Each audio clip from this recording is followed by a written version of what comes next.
Hey, everybody. Welcome to today's webinar.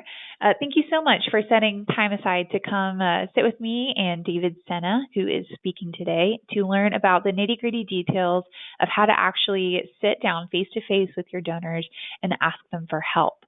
I am Abby Jarvis. I am part of the team over at QGive.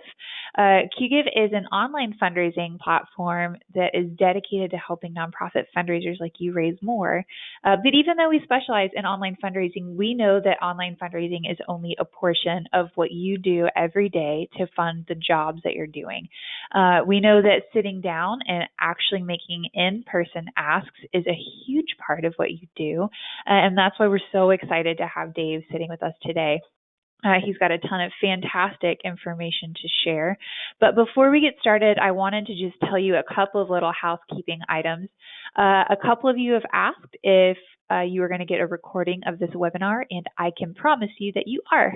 On Tuesday of next week, you will get an email from me containing a link to this webinar, in addition to several other links that Dave is sending out, things that might come up in the webinar today, and resources that will be useful for you moving forward. If you are a Twitter user, I'm going to be tweeting some of the highlights of today's presentation at the hashtag QWebinar, and I also put the QGive handle in there, and I put Dave's handle there also. And with those housekeeping things out there, I would love to see you guys kind of interact with us today. We're going to have a few surveys that go out periodically throughout the webinar, so you'll be able to let us know a little bit about your experiences. And then there is also going to be an opportunity at the end to ask questions of Dave and have him give you answers to some of your specific questions. So throughout the webinar, feel free to drop questions or comments in that chat box over there, and I'll be keeping an eye on those, and we'll talk about everything there at the end. All of that being said, with us today is Dave Senna, who is a very interesting person with lots of fundraising experience. He is the founder of Bold Leading, and he is also working on some very interesting development projects for a local nonprofit of his. He's got a ton of really fantastic information to share with you. I hope you are ready to learn a lot. David, I am going to turn things over to you. Okay, let me just get my switch over real quick. Good afternoon to everybody. It's a pleasure to be with you. I want to welcome everybody online. And one of my favorite topics, and one that I talk often with a lot of nonprofit leaders, is how to have coffee with your favorite donor, especially for smaller nonprofits or new nonprofit leaders, or even executive directors that maybe haven't had to do direct face-to-face fundraising, that it doesn't have to be as scary as you may think. And one of the things that as we get started to kind of get to know all of you guys, we'd like to just get a sense of how or what are the biggest obstacles that you have in talking to donors. So we're going to do a quick little poll. Yeah, so I know a lot of these are obstacles for a little bit of everybody, but right now I'm seeing some really interesting patterns that I didn't really expect. The biggest thing that I see right now is that people don't know what to say. So you might be comfortable getting the answer, you might know who you want to talk to, but you don't really know how to ask. The next common one is that people don't know who to invite to coffee. So they maybe know that sitting down with a donor is important, but they don't know who to ask. Not having time is the next most common one. And then the least common one is that it terrifies me, which is interesting because that is certainly the one that I would relate to best.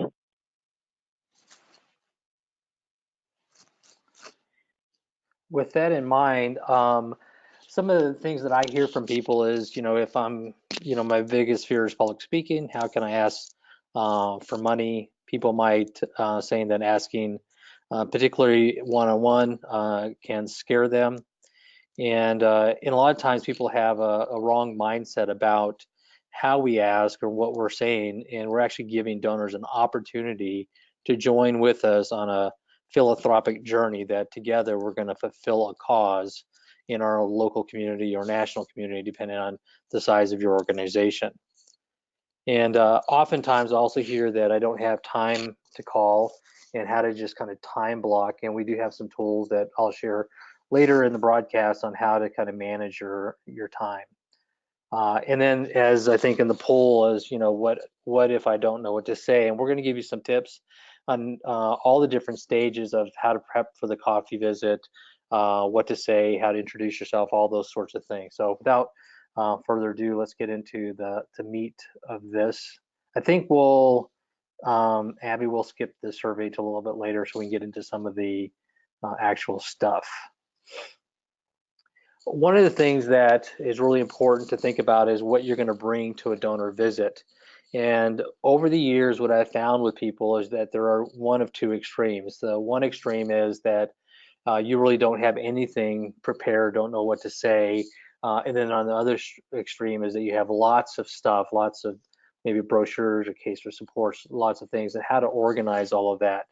And so one of the things that we encourage people to think about is if you're a smaller shop, um, really all you need is some pen, a paper. You might have an info card or a story card, information about your organization. And the big thing is to share the why of what you do. And we're going to give you a little grid here in the broadcast about how to do that. And then use that pen and paper to even just draw some notes. I have really bad drawing pictures, but it is a good way for me to communicate visually to people, to explain the problem that we're trying to solve, some of the systems that we're using or the different programs that we're using to actually solve particular problems. I spent over 13 years as the director of a local homeless shelter, and so I would often write out, the types of people that are coming to our mission, the challenges that they're facing, and then what systems that we're trying to put in place to help them move forward. And if you're not so small and you're bigger, we do have some systems of, having what we call a two-folder system. Have a branded folder that you would leave for a particular donor that would have like maybe a newsletter, maybe an upcoming event, maybe a welcome letter or some sort of a letter from your organization, and then an unbranded folder that has donor forms, other backup information that you might consider using during the visit, but you may not actually want to. And I found this very useful so that I can organize all my papers and doesn't get messy, and I don't get confused about what I'm trying to actually share with donors when I visit with them. One of the things I just want to share with all of you is that you literally can do this on a napkin. And if you get nothing else out of this particular webinar, I want to encourage you to think about what I call the one grid system, or 4 things that you want to share when you're out talking to people. The first thing is to share your story.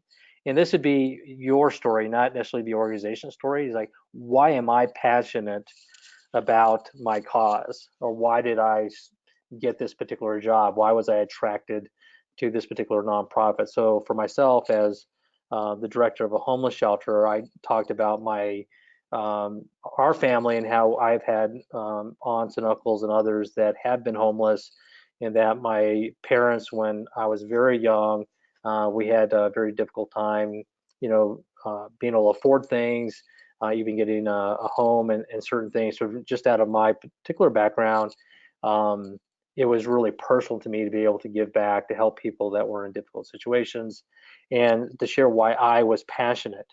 And then I also was always trying to talk about a success story. And when I say a success story, it doesn't have to be this, for instance, in a homeless situation of somebody got a new job and they're now can afford their own car, they're employed, or they have their home or rent or whatever.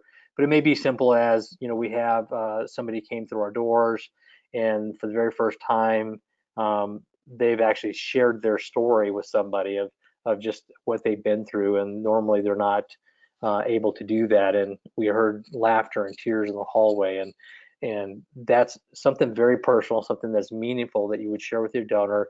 And then just at that moment say to them, this is only possible if they've given before. This is only possible if because you've given. Now, if this is somebody that you're soliciting that's never given, you could at this point say, And we are continuing to do this. And if you would like to make this possible for more people, then you can actually help us today and to continue to keep these sort of stories happening. And so that leads into that third point, which is start with one ask. So before you go into the meeting, even on a piece of paper, because you may have lots of things going on, you may be rushing from another meeting and be thinking about budgets or staffings or whatever you'd be thinking about, you want to actually just kind of take a deep breath and write down, okay, I'm passionate about our organization because here's a recent story I want to share, and here's the one ask, the one thing I want to ask them to do. And it could be financial. You could be asking them for a monthly donation or a major donation, $1,000 plus, or inviting them to an event or a tour, something along that line, but have one ask. And then you'll be talking to them about that. And then before you end the meeting, you might have, if it seems appropriate, what I call a by the way ask. So I remember talking to key donors, and I would be asking them for a larger gift, and we'd have a great visit. It might last 30, 45 minutes, and I would get up, shake their hand, and just as I'm leaving their office, I say, oh, by the way, we're having an event that's coming up here in a couple of months. Would you guys consider sponsoring that again this year, or would you consider attending it? And that way you could actually get two asks in the same visit. But you've already concluded the first one, you've kind of wrapped a bow around it, and then that's when you do the second one. But you can literally do all of this on a piece of paper or napkin without any other tools. Now, we do encourage you to have your own info cards and story cards, and we'll talk a little bit about that later in the slideshow, but you can do this. So don't let not having something to show donors stop you from sharing your passion.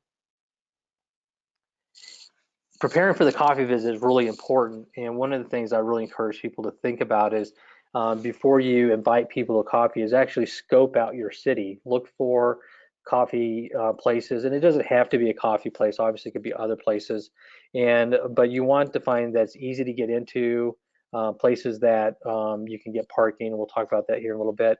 But one of the key things that you want to do is wherever you're going to have this visit, whether it's somebody's home, at a coffee shop, maybe their place of business, is find a place that has a flat surface. I remember once when I was at a donor visit and I was visiting somebody's home, and I walked in and they asked me, where would you like to sit? And I said, well, wherever you're most comfortable. And they sat me in the living room, and I was about 6 feet away from the donors. They were sitting on a couch, and I was 6 feet away on the other side of the living room. They had kind of a larger living room, and it was really awkward trying to explain why I was there and what we were trying to do. So I kind of just didn't present anything. I just talked about our organization. And then as we were leaving, then I kind of gave the materials to them and talked about specific options. But it was really awkward in the beginning. So I really encourage people, if you're going to meet with people, make sure that you find somewhere that has a flat surface. So that could be, again, a restaurant, coffee shop, a conference table, could be the kitchen table. But as much as you can, make sure that you have a flat surface. The other thing is, as far as who to call, one of the things that I encourage you to do is anybody that's new to your organization, maybe a volunteer or somebody that's given, $50 or more, or $100 or more, depending on the size of your organization, the number of people that fit in those categories. You want to make sure that you're calling people that are recently have given. And we've talked to people about different categories. So a new donor, somebody that gives a spike up gift. So if they've been giving $30 a month for years and all of a sudden they give you $2,000, you'd want to call them up, thank them, and then also see if you can meet with them to kind of find out why all of a sudden they're doing $2,000 at a shot. You may have people that have come recently to events, and you look at people that have given larger than normal gifts, or maybe have come to your event for the very first time. So really what you're trying to do is just find a reason that makes sense to you to be able to explain to this donor or prospect as to why you're actually talking to them. And so this is really important to have maybe 10 names or 20 names a week that you're trying to reach out to, or 10 to 20 names per month, depending on your workload. And one of the things too that I really encourage people to think about, especially if you're going to go anywhere where you're going to be paying for something, is what I call the no tip rule. And basically what that means is that if you're going to pick a place that you don't have to give a tip. So there's no waiter or waitress that's going to interrupt your time. I don't know how many times early in my career where I was just about to make the ask, we had an emotional high, the donor was really engaged, and all of a sudden the wait staff came to the table and was asking if we wanted to fill another round of drinks or something like that, and all of a sudden we lost the momentum in that moment. And so as much as possible, control the environment and the distractions that you might have. So that's what we call the no tip rule. And that's a really big one as you're out talking to people. And so as you're preparing for this coffee visit, make sure that you just think about yourself, that you don't need lots of materials. Be confident and relax. This is not a situation where you're trying to take money out of somebody's pocket or trying to convince them. You're actually sharing your passion, the problem trying to solve, and invited them to be part of the same journey. So you're actually encouraging them to be on a philanthropic journey with you. Do think about the setting, lighting, is it quiet? Do you have to talk about the noise? So be thinking about those things. And as I said earlier, find a coffee shop that have good parking. It's easy to get to, and somewhere where you can give directions if they've never been before. So think about those sort of things. So you may have, if you live in a larger city, you may have 3 or 4 different shops or places that you like to visit based on the area of the city. If you're in a rural environment, maybe it's just at their home, or maybe there's only one particular diner or coffee shop or place that you can meet with them, depending on your city or the town that you're living in. And we talked about the no tip rule, controlling those distractions. Super important that you do that. And then the other thing is we want to make sure you're on time and be early. So you may come to a place and there may be a few places in that particular establishment that are better than others as far as out of the way, good lighting, not a lot of outside noise or conversations happening. So think about that, get that early so you have that favorite spot in that coffee shop mapped out and you're there. And also you want to be there before your donor gets there, because if they get there first and they're confused, that creates some emotional anxiety if they're looking for you, you're not there, and it's not a great way to start off on your visit.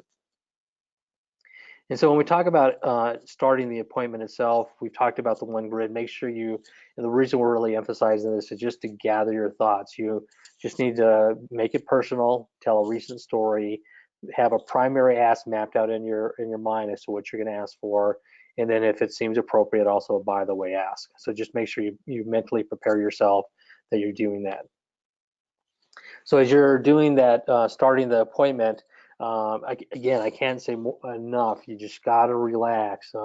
If you have anxious or have nerves, as long as you're being authentic about what you're doing, people are going to give you a break. And you could even mention this as, we're out talking to different donors. I've actually just started doing this. I'm new in the job, or this is a new thing that we're trying to do as we're trying to really get to know the people that support us.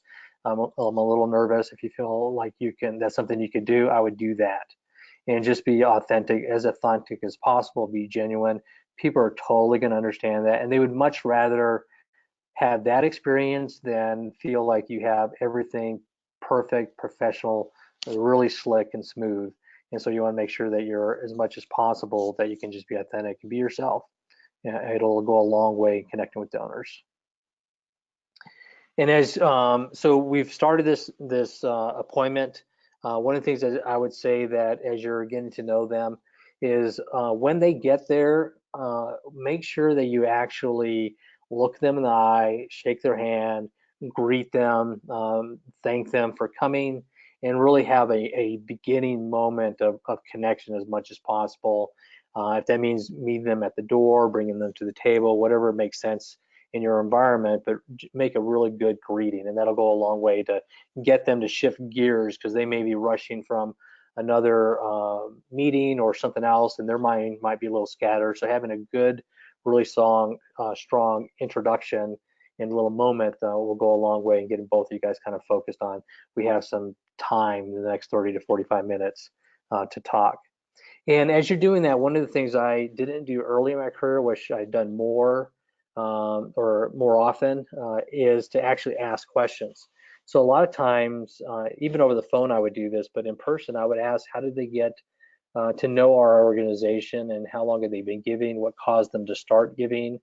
And this can really give you an insight as to what's important to them, what I call giving styles or giving triggers. So a giving trigger is, we give to homelessness or poverty or whatever your particular cause is, and they may have a giving style, which is we give annually. So we give at the end of the year, we give monthly, or we give to projects, or what I call rescue donors, and they give to particular needs that are very compelling that just kind of come up.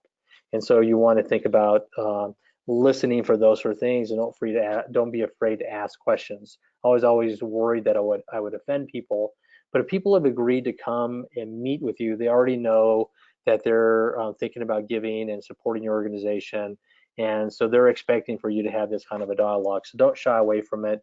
And the other part of that is if you don't talk about these things, then they may go away wondering why you even had the conversation with them. And we don't want to waste their time or have them feel like we wasted their time. So we really do want to get to know them, why they give, why is this particular cause as important as it is. And the other thing is you have an opportunity to really meet a new friend.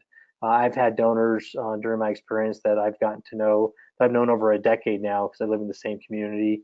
And I actually was able to perform a marriage ceremony for one of the donors of our organization. She was getting remarried. So you just never know where these friendships would lead. And as long as you're authentic and you're just trying to make friends and be a part of a philanthropic journey with them, it's amazing what will happen. And as you do that and listening, you'll be able to actually increase their satisfaction as a donor because you're starting to match what they love to give to and your particular needs. So as we have to kind of balance our needs that we have and then their desire to give to certain things. And so that's a subtlety that you'll kind of learn as you go. But some people like to give to big projects. So giving to your annual fund or annual program may not be as exciting, but you keep them in mind. Then all of a sudden you have a particular need, and then you can call them up and say, hey, we just had something break, or we have an exciting program that we're just launching. Would you consider this? And you'll be surprised how full of joy people will be giving to something that really aligns with what's on their heart and also the way they like to give. The other thing I would say that as you're going through this process and getting to know this person is it's okay to make mistakes as you're going through this process, and don't I mean, you do want to rehearse after your meeting with people of what people said to try and decipher it, and that could help even talking to a coworker. Obviously you want to be confidential, so hopefully they're in the development department. You may have a board member or board committee member that is on your development committee that you can talk through some of these issues, or if there's a mentor that you have, but just trying to rehearse it and learn and think about what they said and how you can move them on to the next step. And so those are things that you want to think about, but don't be afraid of, you're going to make mistakes through this process. I actually made one mistake where I forgot this particular donor doesn't like thank yous, and I actually brought him an actual mug, a coffee mug, and was saying thank you, and he was just so upset that he was religious and really wanted his giving to be anonymous, and I brought a mug, and he actually was so upset. But there was other things he was upset about, but he actually became tearful and started crying, and I had to spend the next 30 or 45 minutes kind of apologizing, and we were able to work through all of that. And at the end of that particular meeting, he actually gave one of the largest gifts that he'd ever given to our organization. Because again, I just said, "Oh, I'm so sorry," and I just was honest with them that, I forgot that you did say that. I know this is important that you don't get a thank you and that sort of thing. And he turned out that he had one of the biggest gifts. So you just never know if just be yourself and own up to things, things turn out really, really good. And so if you haven't been meeting with donors, I would encourage you to think of 5 or 10 people that give to your organization. If you say, well, we're very heavily contract or grant based, we don't have a lot of donors, just think of people in your community that you think would be interested and just call them up and ask them to go. You'll be surprised who might come alongside of you and do that. And then put this into practice. One of the things I also do, and we'll offer this up a little bit later, is find a friend that just do a role play with them. And if you do it well enough, you never know, you might actually get that friend to actually make a gift to your organization. So if you can, maybe do 2 or 3 role plays with people that don't really know a lot about your organization and say, would you be willing to come to coffee? I'm trying to learn this new skill, and I was wondering if you'd allow me just to kind of talk to you about our organization.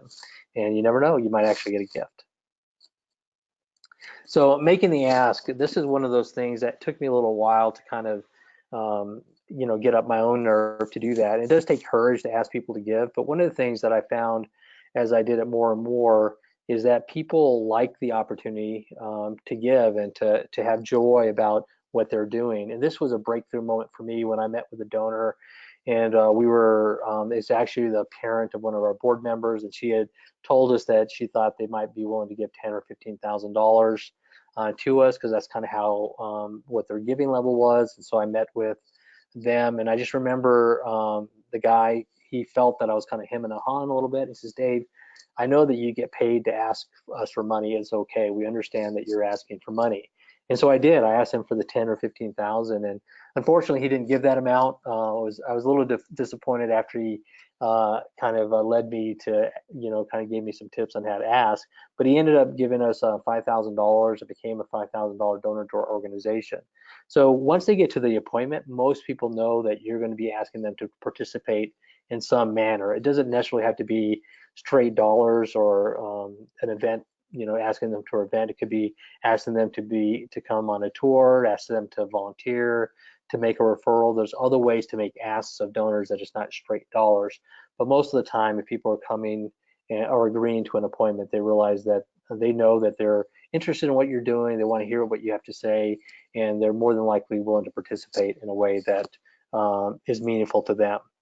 The other thing I would do is when you make an ask of somebody is to ask them for something specific, and then if they, and we'll talk about here in a little bit about if they say yes or no, how to handle that, but do ask for something specific and then allow them time to respond. Don't rush through it. Don't feel like you have to fill up the moment, but just ask them, make it casual, and then listen to how they respond, because how they respond is really going to give you a lot of direction on that particular meeting and then future meetings on how to approach them for gifts. So allow them to respond. And then you might also ask them, earlier we talked about asking questions. You might, ask them what do they give to, and what do they like to give to. I had one person that I kept asking him, and he said, no, we don't really give to those sorts of things. So I asked him for a different type of thing. And it took me about 5 tries in this particular meeting, and then we finally figured out a way. I knew he wanted to give, but he wanted to give in a way that was meaningful to him. So we had a few false starts, but eventually he became a $5,000 donor every year to us after we kind of got through that initial dance. If you're getting nervous or you find yourself a little panicky, again, take a breath, just relax a little bit. If you have to, and if it's emotions are getting the better of you, just excuse yourself and say, I just need to go to the restroom real quick, and then come back and do that. But if you're really feeling uncomfortable, it's going to distract them. So just wait and relax. Don't rush anything. You have time during this meeting, and you don't have to get everything in the meeting. You do want to have an ask if you can. But you don't have to hit a home run. Base hits are okay. And then the other thing that you might do is just ask them how they feel about this particular ask. So I remember I was talking to a donor, and I asked him, does he like giving to our event sponsorships? And he said, no, I hate it because I have to remember to talk to my wife about it, and I have to get you a check. And I asked him, well, what would you rather do? And he said, well, what if we met, once a quarter for breakfast, and you tell me what your biggest need was? And I said, that'd be great. And so we ended up doing that. And he turned from a $2,000 donor to an event, one or two of our events, to a $10,000 donor on a regular basis. And then he ended up making a $250,000 pledge in my last year towards towards a capital campaign that we were starting. So you just never know where things will lead. So you even asking some questions of how they feel about their giving can lead to some really extraordinary things. And as you wait for the response, now you got to figure out what are we going to do about it, whether they say yes, no, or otherwise. So obviously the easiest one is yes. So we do want to say thank you. We want to follow up when they say yes. And the way we do that is, so in that meeting, look them in the eye, say thank you. If they're after the meeting itself, you'll want to maybe send them a thank you note for their time and their gift, whatever they decided to do, and put that in the mail the next day to them so they have it, or that same day, depending on when you meet with them. And be creative. It could be a note card. You may have a picture of somebody that's being helped. If it's animals that are being helped, maybe that's a picture of that, or some other cause, but in some way to relate back to your cause, make it as personal as possible.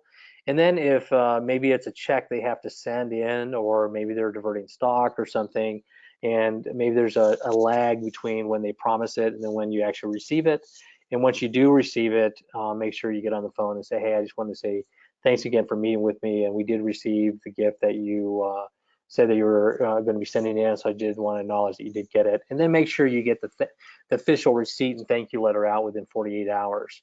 And as you're doing this, make sure you're creative and not creepy. And what I mean by creepy is, if you've sent a note card, the day after, I wouldn't necessarily call them the day after that, and then, just kind of space your connections with them out so it doesn't feel like you're being a little weird about it. So just use your intuition, you'll be great with that. But it's super important to say thank you, be creative in the way that you do it.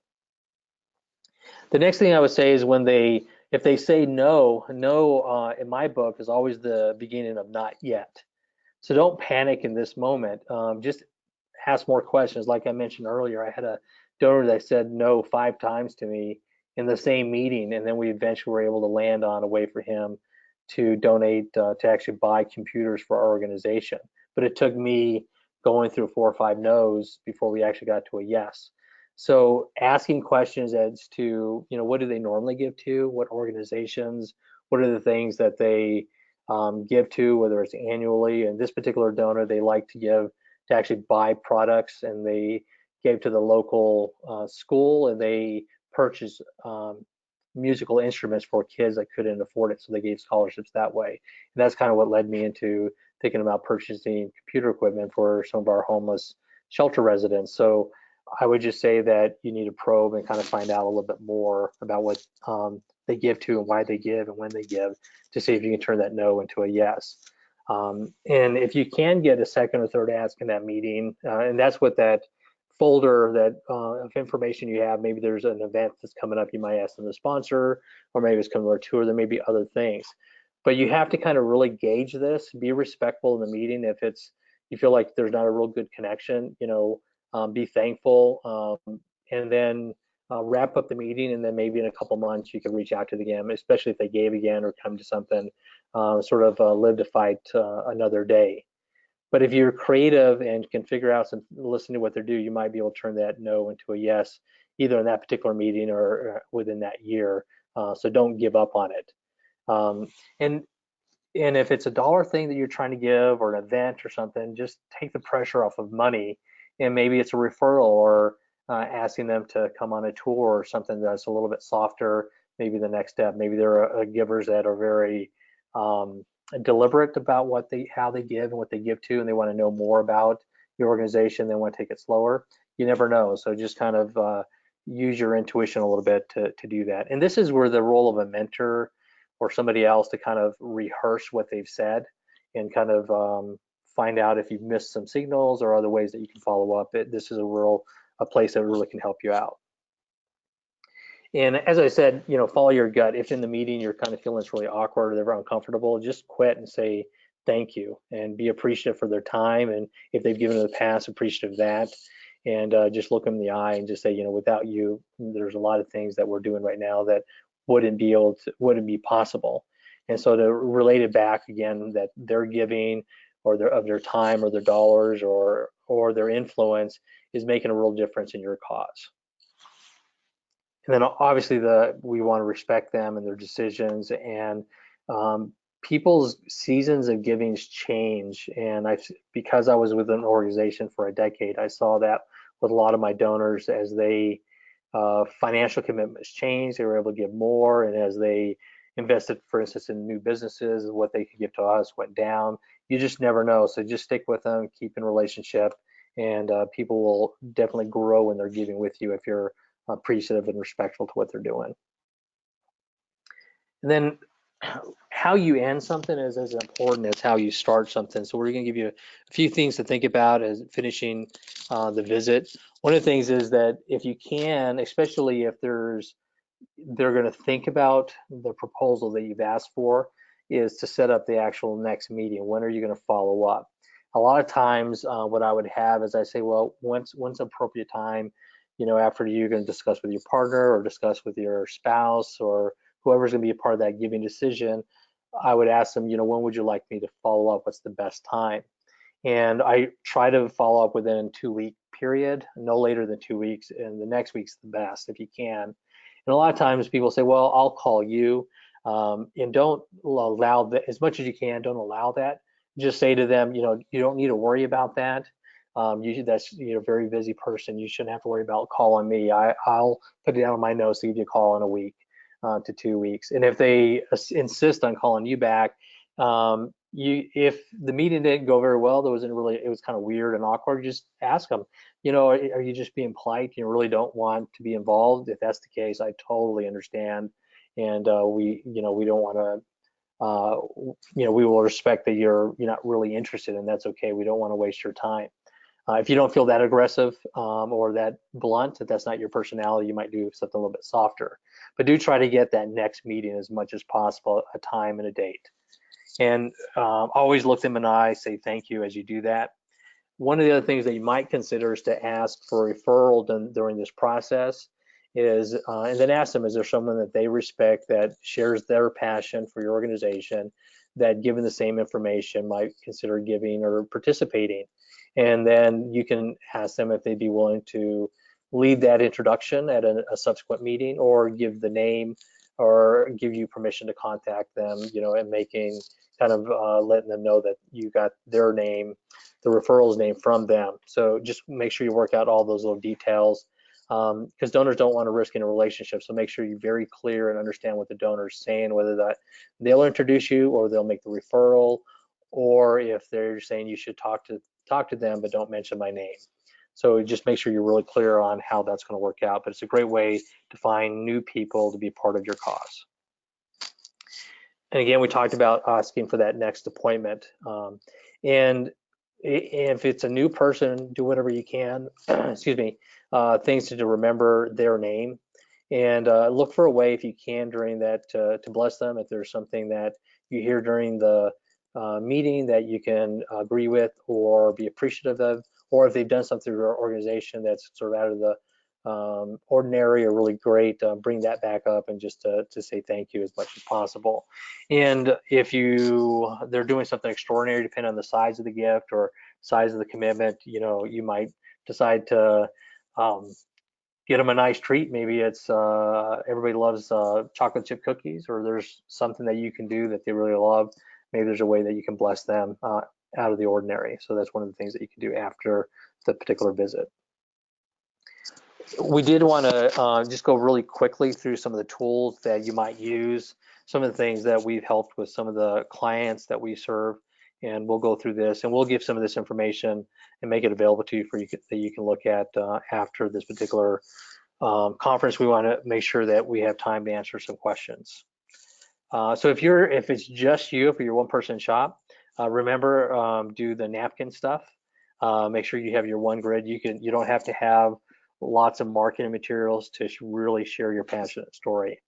If you're a small shop, and that could be 1 to 3 people, one of the things that you might do is have what we call our 10-3-1 notepad. And this is something you can get from us. We have them in PDFs, but you can order them from us as well. And it's just 10 people to call, 3 thank you cards that you need to send, and 1 meeting to schedule. And I have a lot of directors, development directors, and executive directors that use this notepad. And there's, I think, 25 of these sheets, and they just keep it by their phone in their office, or they keep it in their briefcase. And they just, at the beginning of the week on Monday, they just brainstorm who are the people I should call, and or send a thank you, and if I have a meeting I want to schedule. And so this is a great way to remind yourself and organize you without having to have software or other things. It's just a quick way to get you started. We also offer, and we'll give you some links for all these things, but tug the heart principle. So if you're on the call or meeting with them, we give you some tips on how to thank them, use great questions, some things that you can do to get through the meeting with them or a phone call. If you're not so small of a shop, some of the things to follow up with them, we do have a donor connection form that will actually help you organize the donor journey with the person that you're meeting, whether you're trying to develop a tour or a special event, or ask them to volunteer, or if it's dollars, if you're trying to get them to give on a regular basis through a sustained giving program, or maybe as a capital campaign, and what amount you're trying to get, and then some of the steps. Is this the first call I'm making, the second call, third call? And this is a whole nother topic, but you might have a form or some way that you kind of keep track, and or you enter into your software that you might have. And if you're a team shop, we have something available, a donor connection meeting manual. Again, if you're interested in these things, just let us know, and I can get that information to you on the PDFs, and we get these to you guys for free.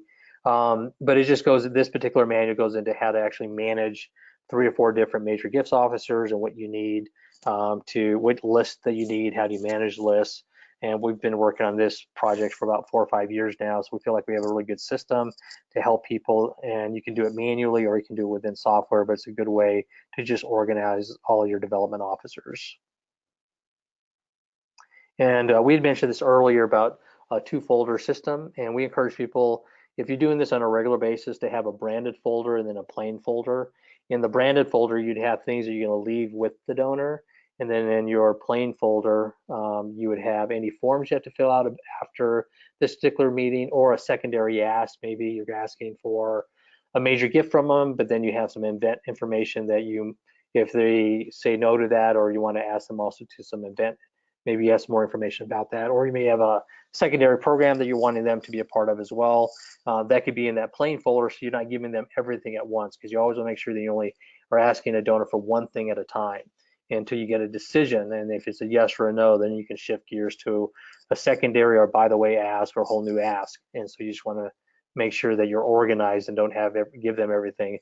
And the reason I came up with this is I accidentally had everything in the branded folder, and I was taking things out, and it was just a really awkward sort of visual or optics for the particular donors.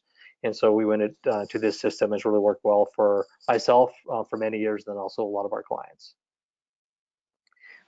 With that, one of the things that we've given you a lot of information that I wanted to kind of lead off as we get into the questions and answers is a quick little survey. And what would be most helpful would give me some options of ways that, our company, if we decide to launch some ongoing ways to help, and this would just really help us on how you could do that. There you go. I'm excited to see all of these responses pouring in. Right off the bat, it looks like everybody is super excited about a Facebook group, and then an email course is right on its heels. So, more and more answers are coming in, and you guys are still pretty evenly split between a Facebook group and an email course. So those seem to be the most popular choices for people. Well, and I'll talk with Abby, and we'll figure out how to connect with you guys, and maybe we'll make both of those things operational for you guys. And I know everybody's at different shops, sizes, shops, and budgets, and that sort of thing. But I'm really passionate about helping individual fundraisers to really meet their donors, share their passion, and launch them on a philanthropic journey that not only gives them joy, but also meets the needs of your organization.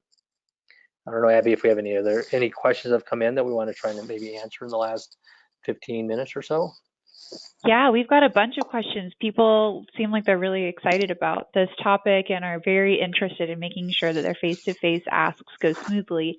And one that I think is really interesting, Kirsten Teenan, I think I said that right, noted that one of the biggest challenges that she faces at her organization is that she's in Montana and the majority of her donors are not. How would you suggest nonprofit fundraisers approach connecting individually with their donors if maybe their donors are far flung, or if they're in a very rural area it's hard to pick a coffee shop? Yeah, this is a great question, and I picked the coffee shop because it really kind of connects with the idea of meeting with donors. I live in North Dakota, which is very rural, so I traveled a 100-mile radius around our organization meeting with donors. So there's a couple of ways to handle this. If there's budget and you can actually say you're a national organization, can fly. One of the things that we encourage, if you have a pool of donors where maybe it makes sense that there's 5 or 10 high-end donors, and you'd have to just define what that means for your organization. But generally, if you have somebody in that $5,000 above mark, you might actually, and you had a group, you might actually fly in. So that'd be one option to actually, and I know some organizations, we have a local university, they do, here in North Dakota, they do meetings in Arizona 2 or 3 times a year. So that might be one. If you don't have that kind of budget, I would definitely reach out to people via phone to call them.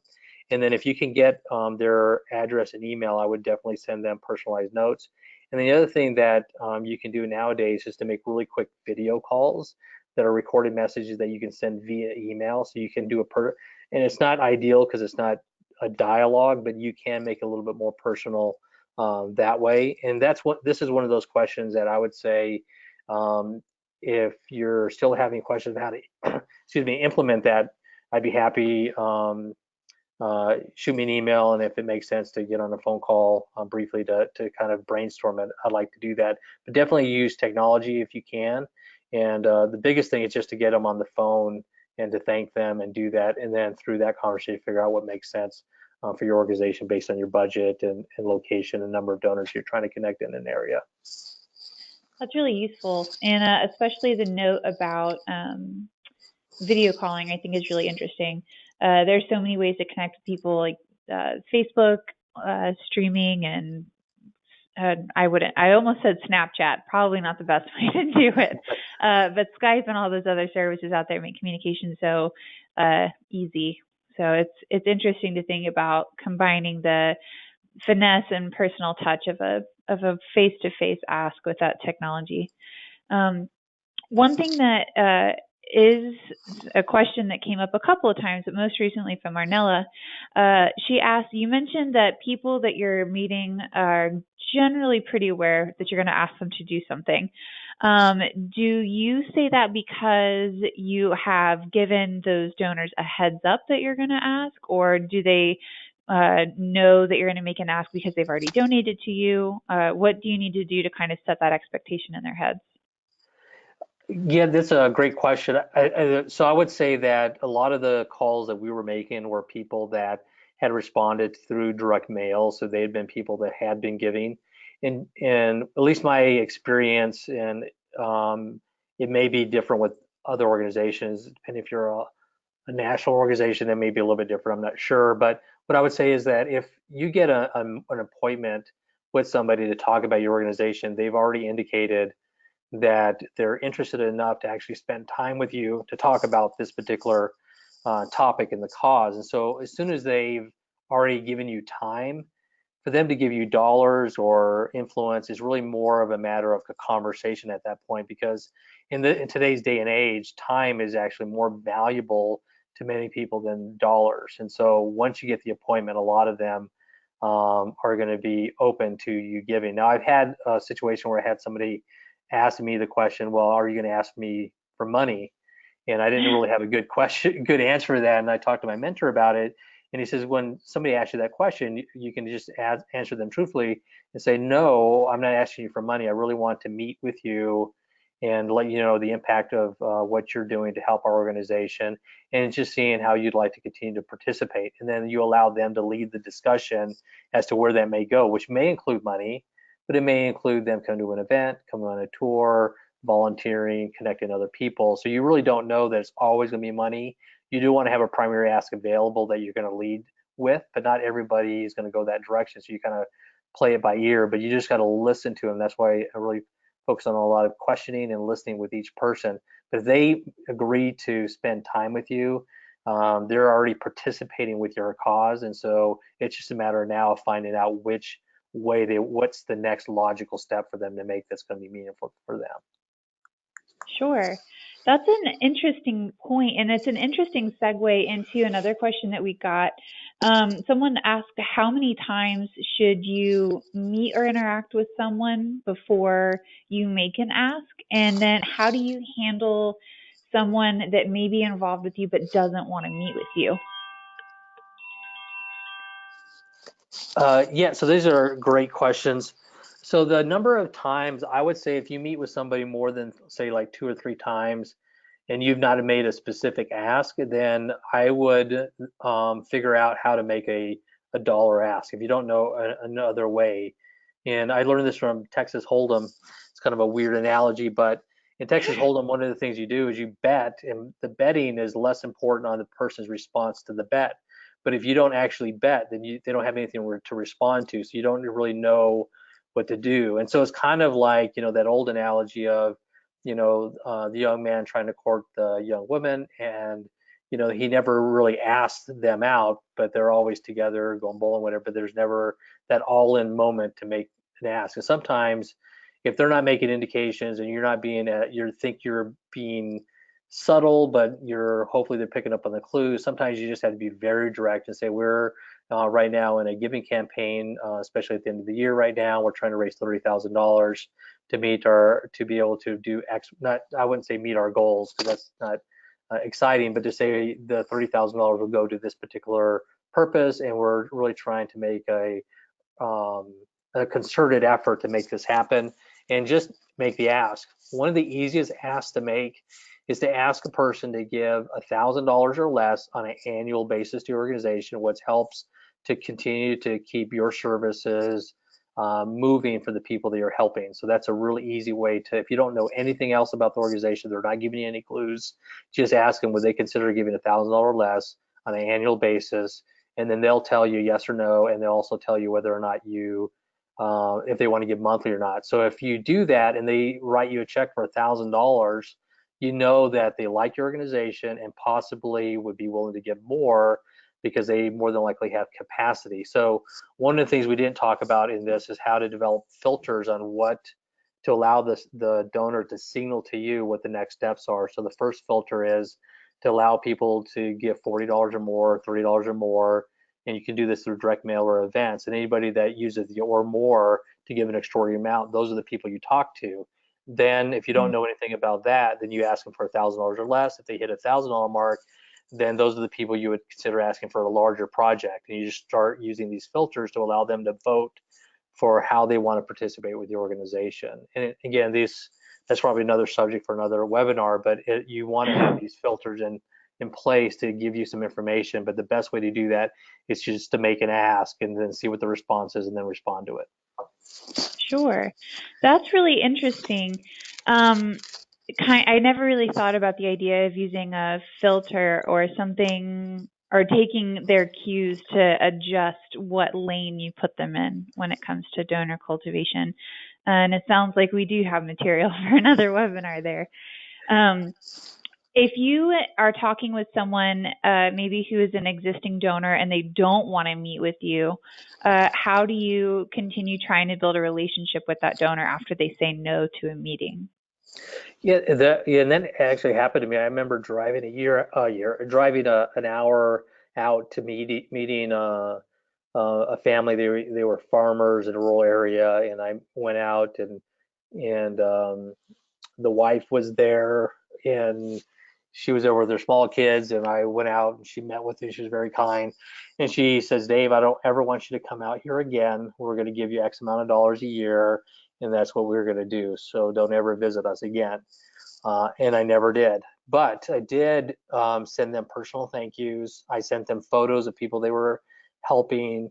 And when they gave, we prompt thank you. So we always wanted to beat the deposit. So we wanted to make sure our thank you letter was in the mail before it hit the bank, as much as possible. So within 48 hours, because if you cash their check and a month later give them a thank you, it tells them they're more interested in it. We're more interested in their money than who they are. And so we want to make sure that we're doing those sort of things. But then again, you can get, again, creative. So if you have a special event that happens, you could send a photo, depending on the size of the gift that they're giving. You can send photo albums out to them. You can get those created, photo cards you can do. I used to send thank you letters with my cell or my business card and my cell number in there, or sometimes I would handwrite on the thank you letter and I put my cell number on that. And I did have donors that, not a lot, but I'd have a few donors that would call my cell number to set things up. So I used some low, and then I would also leave voicemails and try to call them on the phone. So if they said don't contact them, I would, wait maybe 6 months or a year, but have a reason. So I would say, hey, I just want to let you know that we have an upcoming event. I know that you said not to contact you guys, but this event's really amazing. We're going to be doing X, Y, Z, and really wanting to at least make you aware of it. So, we're not contacting you for more money, but we're actually contacting for another activity. So you do have to be a little creative and honor what they say, but you might wait 6 months or a year depending on how stringent they were. But there are some people that just say don't contact us. Make sure you put that on file and honor it, because they'll maybe stop giving to you. And we've had people that have been that direct, but they've given over the years because we do the other things well, of thanking them well, and getting prompt receipts out, that sort of thing. Wow, that's really I was going to ask, as you were talking about keeping track of donors maybe who have requested that you not contact them or have lapsed, and you don't want to make a hard ask, but you do want to re-engage them. Are you using a CRM? One of our attendees asked if you have a CRM that you recommend to help them track things like this.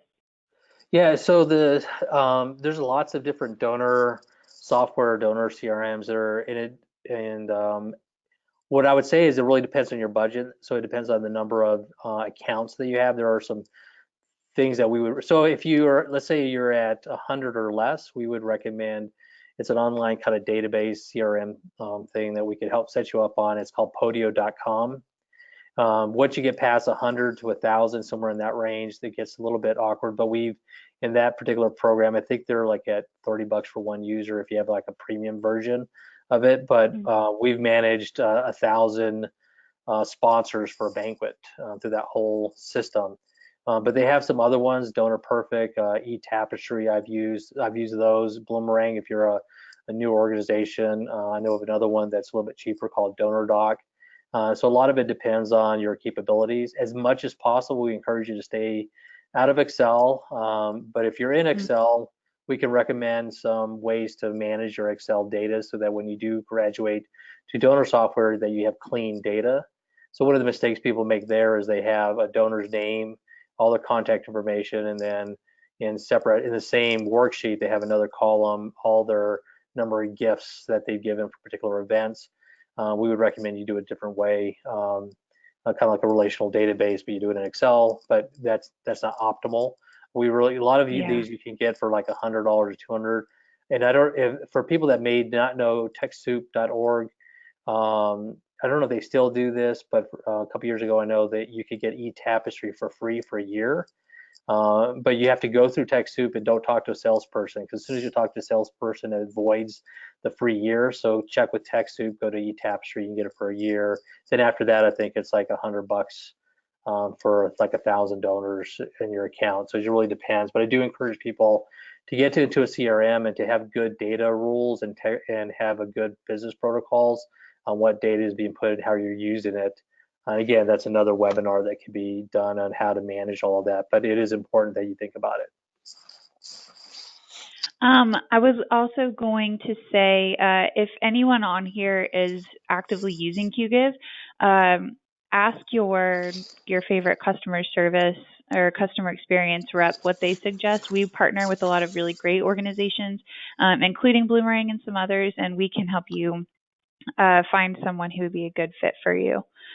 And kind of I guess the last big question I really have comes from someone who wanted to ask how you frame a request to donors to help fund existing staffs or even existing programs. I know a lot of us, for a lot of us, it's easier to make an ask for a new program or a new initiative or a new building, but the existing programs and existing staff don't really have the shiny and new appeal that new programs do. What do you suggest in terms of asking for that kind of funding? It's a great question. Before I answer that question, one thing that I forgot to mention as you're doing follow-up with donors, one of the things that I really encourage you to think about too, whether it's through an email software that you're using, or just through an email, set up with QGive, you can set up events and donor packages. So you may actually have so for this particular one, you could actually develop for your current programs donor packages, and then you can send that to key donors with a good intro, and that way there's a convenience factor involved in that. So there's another way that you can use QGive via email to get people to connect, and so because convenience is a real big factor in all this process. So I would say make sure, don't forget using QGive and the way it integrates with your website to get major donors connected with what you do. As far as this question about current fund programs, I never ask anybody to give to a program. I never ask anybody to give to staffing ever. What I ask them to do is to make a life transformation in one of the guests or people that we serve, or whatever your cause is. I talk about the end impact, the big why, and then give, instead of talking thousands of people that we help, we do interviews with guests or with some of our nonprofit. So we work with a lot of people that do direct service. So we actually find recipients of that service. We do interviews and we talk about the life transformation of what happened before they got to this particular organization and what happened after that organization. And then we ask people to give, to help people like this. And then we ask them for $40 or more, or whatever the dollar amount is. We're not asking them for a program per se, but it is existing programs and staff. So we're not asking for a new one. And we use a lot of our direct mail, even our major donor stuff, to give them, ask them to give because of the life transformation or huge transformation they're doing. And whether it's environment or whatever it is, focus on the big change and not how you do it. One of my mentors said it's not about, donors want to be grandparents and not parents. So they want to enjoy the fruits of your labor. They don't want to pay for programming and staffing. They're not opposed to you having that generally, but you don't frame it that way. You frame it as, we're helping to do X, Y, Z, and then that money's unrestricted. And then you can, via your budget and your board of directors directives, you can kind of put that where you need it. So you want to try to get unrestricted dollars. The best way to do that is to tell a very poignant, compelling story and ask them to help that story to continue. That's a really great point. And I don't remember who it was, but I did hear someone at a conference mention that the most effective asks aren't when you're asking for something for a specific program, but when you can connect the donor to something they're passionate about. So you're more of a conduit to helping them fulfill their life's mission, which makes it more emotionally compelling for them and does give you the kind of strategic position of not having a lot of restricted funds. So that's a good way to look at it. Those are all the questions I have. And everybody, if I somehow manage to miss a question, Dave's email address and Twitter handle and Facebook account are all up there. You can always contact him. I know a couple of you asked me individual questions about QGive. You can always email me at abby.jarvis@qgive.com. Keep an eye out on your inbox. I'm going to send you an email on Tuesday with a link to this recording. I'll send links to all of the PDFs that Dave mentioned, and I'll send you some other resources too. So this doesn't have to be the end of this conversation around face-to-face fundraising. It is just the beginning. So everyone, thank you so much for joining us. Dave, thank you so much for breaking all this down for us. There was so much awesome information in here. I really, really appreciate it that you shared it with us. Well, I appreciate the opportunity. I love QGive and I love coffee. So I really encourage everybody, find a friend and ask them to coffee and then ask them to give. Oh, fantastic. Everybody have a great afternoon. Keep an eye out on your inboxes and happy fundraising.